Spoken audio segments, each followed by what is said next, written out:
Lideramos el camino de la opinión pública y buscamos que la cultura del debate alcance consensos y soluciones a los problemas de nuestro país.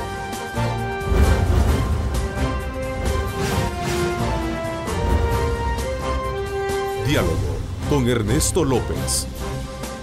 Buenos días, El Salvador, ¿cómo están? Jueves 11 de diciembre de 2014. Qué gusto, qué placer saludarles a ustedes prácticamente ya a mediados del último mes que le corresponde este año y por supuesto también con mucho optimismo, con muchas ganas, con mucha esperanza y con mucha fe de poder superar todos aquellos obstáculos que nos se presentan. Quiero aprovechar e inyectarles a ustedes ese buen estado de ánimo que necesitamos para poder enfrentar cualquier tipo de vicisitud.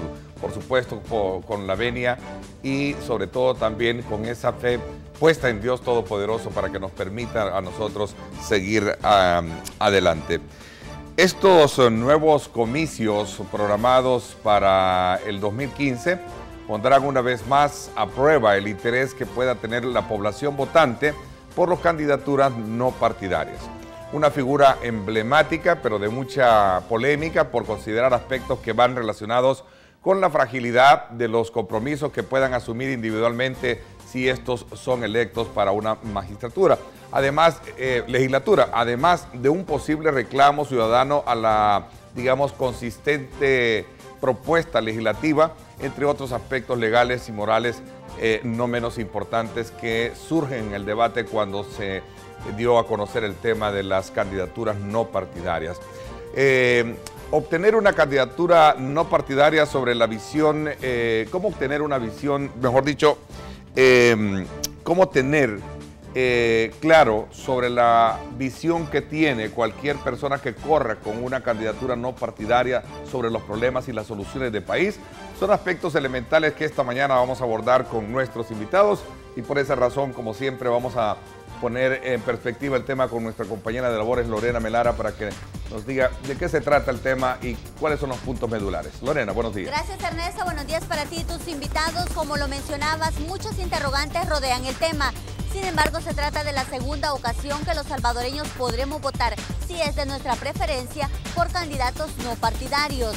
Pero a diferencia de 2012, el voto cruzado y el mecanismo de conteo ha puesto en aprietos a las autoridades después de que los diputados delegaran al Tribunal Supremo Electoral legislar al respecto. Veamos. Lo principal del método de conteo es respetar a todos por igual los votos ganados. Sin embargo, el tiempo para los comicios cada vez es menos y sin acuerdos concretos. Primero le hemos pedido opinión sobre el decreto a la unidad jurisdiccional, que es la parte técnico-jurídica de este tribunal, y luego nosotros debatimos. No tenemos ahorita una propuesta que sea la más viable, sino que más bien esa propuesta se va a construir en el seno mismo del Tribunal Supremo Electoral. Modificaron la mayoría calificada del Tribunal Supremo Electoral y además delegaron las funciones de legislar al Tribunal Supremo Electoral, que no es competente para legislar. A esto se añaden otras preocupantes debido a la numerosa cantidad de partidos políticos que deberán aparecer en la papeleta electoral, además de agregar los independientes. La impresión de papeleta, que también nos está dando problemas por la otra sentencia de la sala sobre las candidaturas no partidarias. ¿Cómo irán en esa papeleta que ya tiene un tamaño determinado, ¿verdad? Y ahora estamos planteando que van no 8 partidos, sino que 10. En la elección anterior iban solo 8 partidos políticos, hoy van 10 partidos políticos, hay que abrirles ese espacio. Abrirse espacio frente a las maquinarias propagandísticas de los partidos es el principal reto de estos aspirantes a una diputación sin las tradicionales banderas políticas. Ernesto, según el Partido Arena, algunas actuaciones del ente colegiado generan dudas y temores de un posible fraude. Habrá que esperar el mecanismo que seleccionen para el conteo del voto cruzado. Así la información, regreso contigo para el análisis. Adelante. Me gustaría saber, en primer lugar, cómo ustedes están experimentando, digamos, esa normativa electoral o legal que en algún momento se dijo en la primera experiencia que se vivió en las elecciones pasadas, de que no estaban muy equilibradas. Los partidos políticos no han dejado un espacio para que aquel que opte por la ruta no partidaria pueda llegar allá. Aquí estamos hablando de 2 fases el no partidario tiene que por fuerza pasar la primera fase, que son las firmas. Para San Salvador son 12.000 firmas que tienen que ser validadas por el Tribunal Supremo Electoral. El que no se ha metido a tratar de conseguir 12.000 firmas y después atravesarse todo el mar para irse a ahogar a la orilla, porque uno puede entregar las 12.000 firmas, pero de ahí está el machetazo adentro de cuáles son. Viene otro calvario simulando lo que serían los obstáculos, ¿no? Yo el 10 de noviembre, junto con mi organización, la Unidad Socialista de Trabajadores, que es la organización política a la que yo pertenezco, que estamos construyendo nuestra candidatura independiente de los trabajadores, entregamos 13.800 firmas al tribunal el 10 de noviembre. Es que el régimen democrático salvadoreño, que es un régimen que nosotros creemos históricamente atrasado, que trae una herencia de atraso producto de venir de un periodo de guerra civil, con una constitución también que creemos es todavía democráticamente atrasada con respecto a libertades que existen en otros países, incluso países vecinos, es que la candidatura independiente de un principio generó polémica porque los partidos en este país quieren mantener su monopolio. No tenemos representación en la Junta Receptoras de Votos. En cambio los partidos sí. Sí, claro. Entonces, ¿qué garantías democráticas tengo yo como candidato independiente? Que el pueblo que me va a apoyar con su voto y que va a apoyar no a mí, sino a un programa, a un programa de reivindicaciones, a una visión de lucha de los trabajadores, ¿qué garantías hay de que ese voto se va a respetar en el conteo? Sí, claro, si no tienes a ningún representante dentro de esa estructura. Entonces, para terminar, la Sala de lo Constitucional emitió resoluciones, pero se quedó a medias, porque todos esos elementos antidemocráticos que todavía se mantienen, ahí están presentes. En mi caso, lo digo así con franqueza, yo entendí desde hace 35 años que comencé a luchar en favor de la tierra, de los créditos, de la asistencia técnica, de mejores condiciones de mercado, de salud, de educación, de trabajo, por los trabajadores del campo, que es de donde yo vengo. Me di cuenta que no podíamos estar al margen de la política porque es demasiado importante para un país y para una sociedad la política. Es decir, allí es donde están los que toman las decisiones para bien o para mal de la gente. Yo veo la posibilidad de ganar difícil, pero no imposible. ¿Por qué? Y voy a hablar de mi caso. Es decir, yo tengo un nombre, soy una marca en el país, no solo en el Departamento de la Libertad, en el país, buena o mala, para mucha gente buena y para muchísima gente más mala, pero conocido. Politiquería es vivir de la política, eso es politiquería. Desde la reforma constitucional de 1983, que los partidos surgieron supuestamente para quitar el poder a los militares, que venía de 1932. En el 83 se lo pasan a los civiles, pero los civiles son los partidos políticos. Claro. Entonces, desde ese tiempo, nosotros hemos tenido más de 30 años en que los partidos políticos se han vuelto partidos politiqueros, que es hacer de la política el modus vivendi. El verdadero espíritu de una candidatura no partidaria es la actuación independiente. Es que no le bajan una línea, que uno puede apoyar una iniciativa de ley que venga de Arena o que venga del FMLN. Todo depende a lo que uno se debe verdaderamente al pueblo. No le rendiría cuenta al partido, sino que a quien lo eligen, ¿no? Así es. Eso es verdaderamente representar al pueblo. No representar a los dueños de los partidos, porque los partidos luego de 31 años se han convertido en corporaciones. Aquí nosotros creemos que no existe un partido que represente a los trabajadores. Un partido presenta un programa de gobierno. Correcto, pero ese un programa político, legislativo. Pero ese programa responde a intereses. Y en el caso de una candidatura, y ayúdenme a entender y a comprender algo mejor, y en el caso de las no partidarias, por ejemplo, tú tienes un plan de... Por ejemplo, ¿cuál es el programa de nuestra candidatura? El programa... Una propuesta legislativa, ¿tú la tienes como candidato independiente? Nosotros construimos la propuesta de nosotros y la estamos difundiendo a partir de mi experiencia como sindicalista. De someterte a una línea partidaria donde te dicen por qué votar, por qué no votar, qué decir, qué no decir, qué argumentar, qué no argumentar. Y al final limita tu pensamiento, tu capacidad y tu compromiso con aquella gente con la que tú mejor te sentís y a quien tú querés responderle. Entonces, en concreto, esa es la libertad que a través de un partido no tenés. ¿Por qué? Porque los partidos dicen una cosa en campaña y hacen otra cosa en el ejercicio del poder.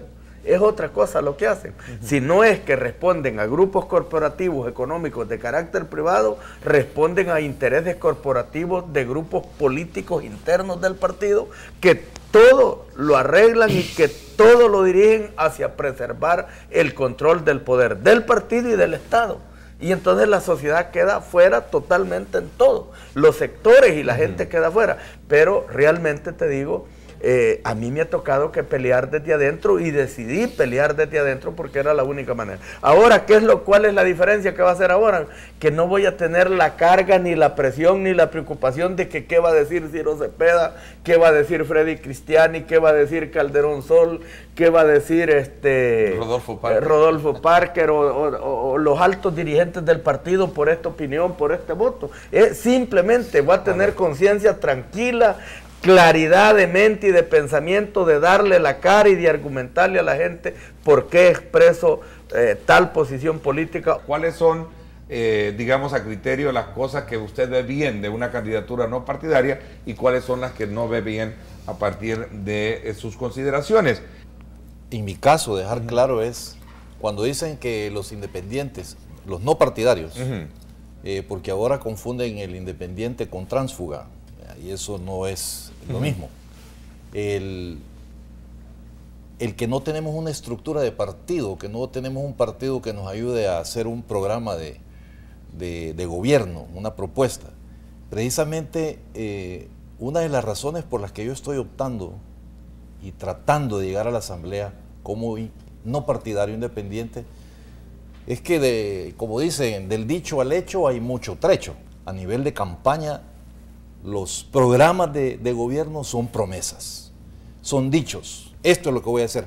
Ahorita se ha puesto de moda los ejes.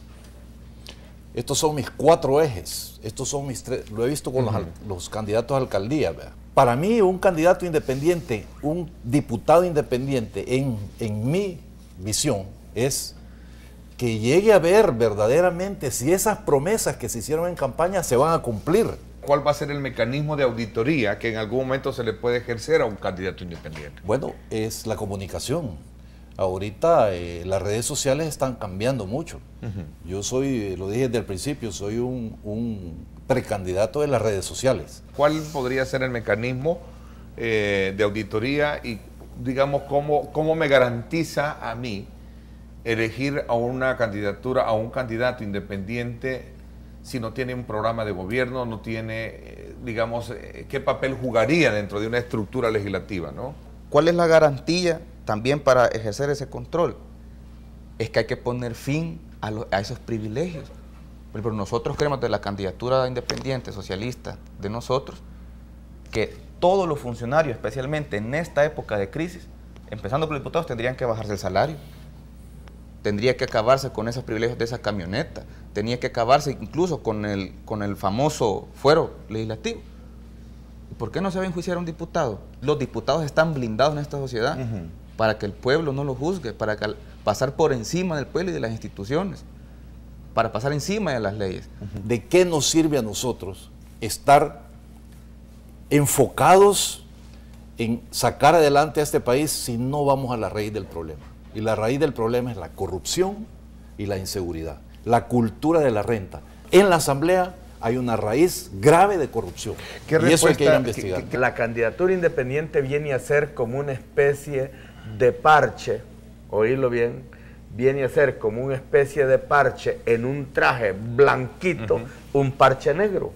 Viene a convertirse como en un parche negro, en un traje blanquito, limpio, puro. La práctica del parlamentarismo en este país precisamente es esa.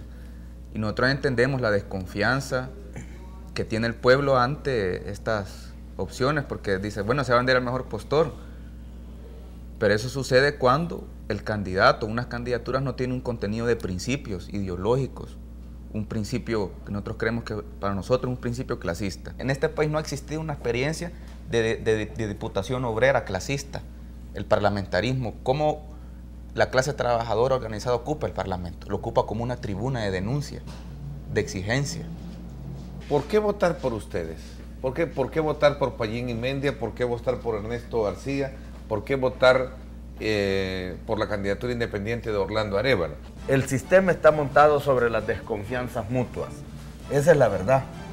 Porque como muy bien lo decía el hombre cuando hizo usted el análisis de la competencia de los roedores, el modelo está montado sobre desconfianzas mutuas. Sí. Así está montado. Menos polémica, don Orlando, si acabamos de venir de unas elecciones del 9 de marzo en que por 6,000 votos, muy discutidos, no quisieron abrir las urnas los del gobierno actual. O sea, la polémica existe. No se puede eliminar en base a la confianza cuando es la confianza la que hemos perdido. No, yo digo en el acto, en el momento que se cierra la votación y se abren las urnas, a eso me refiero, señor. El artículo 13 del decreto 835 del 2011, que es el que tiene trancado que los candidatos no partidarios no podamos tener una vigilancia en la urna. Eso es. Está metida esa demanda de inconstitucionalidad de mi parte y voy a seguir peleando, porque si no se elimina esto y otras cosas, las elecciones están viciadas de inconstitucionalidad, no solo para el candidato no partidario, para el ciudadano que decidió marcar la cara de un no partidario y se va a su casa confiado en que la estructura electoral le va a cuidar ese voto. Es en contra de los derechos de los ciudadanos que optan por marcar la cara de un candidato independiente. Por eso, el sistema electoral salvadoreño está hecho para privilegiar el monopolio de los partidos y los sectores burgueses que lo financian. Entonces, esta democracia no es la democracia de los trabajadores, esta es la democracia. Yo lo que veo es un punto de desequilibrio por en ello, porque si los partidos tienen derecho a tenerlo, ¿por qué no lo pueden tener ustedes? Los partidos políticos, además de que tienen deuda política que los independientes no tendríamos en el caso de que surjamos candidatos, no solo eso, sino que no hay límite para que las empresas o empresarios te puedan dar todo el dinero que quieran deducible de la renta, aparte de la deuda política. Nosotros no podemos evitar que estamos en una dicotomía. O el imperio yanqui, cuyo centro de gravedad está en Wall Street, o el otro imperio que está surgiendo con la mascarada del socialismo del siglo XXI, el invento de los Castro Brothers, cuyo centro de gravedad está en La Habana. Aquí tenemos a un presidente que no habla, le dio un vaído en México, no se sabe qué fue lo que le dio, pero allá está en La Habana igual que Chávez y solo nos queda especular. Está recibiendo línea porque su gobierno está verdaderamente topado al cerco en estos momentos o verdaderamente está enfermo. Es que precisamente por eso está el tema de los TLC. Aquí se vendió la idea de que el TLC iba a resolver problemas de crecimiento económico. Por ejemplo, el tema de las semillas nativas, aquí fue discusión, ahí saltó los funcionarios norteamericanos diciendo que eso violaba una cláusula de TLC para beneficiar a las transnacionales de la agroindustria. Aquí las semillas transgénicas están sometiendo a nuestra seguridad y soberanía alimentaria. La idea de desarrollar en este país un modelo alternativo económico que incluya a 800,000 micro y pequeños emprendedores del campo y de la ciudad a través de un modelo que en algunos lugares se le ha dado en llamar economía solidaria, que no hay en este momento tiempo para explicarlo, pero yo te pediría de que sí me inscriben como candidato a que nos volvás a invitar y hablar de ese modelo de economía solidaria. Y yo creo que ya pero no es economía populista. No, es economía solidaria que procura a través de la asociatividad, señores, que eso de populismo también hay que... Una cosa es el populismo de dictadores de izquierda y de derecha que la historia demuestra, y otra cosa son modelos y estrategias económicas en las que se permite y se promueve la participación e inclusión de los micro y pequeños emprendedores. Gracias. Por mi parte, esto es todo por hoy. Pásenla bien y como siempre recuerden lo más importante, amar a Dios sobre todas las cosas. Lideramos el camino de la opinión pública y buscamos que la cultura del debate alcance consensos y soluciones a los problemas de nuestro país.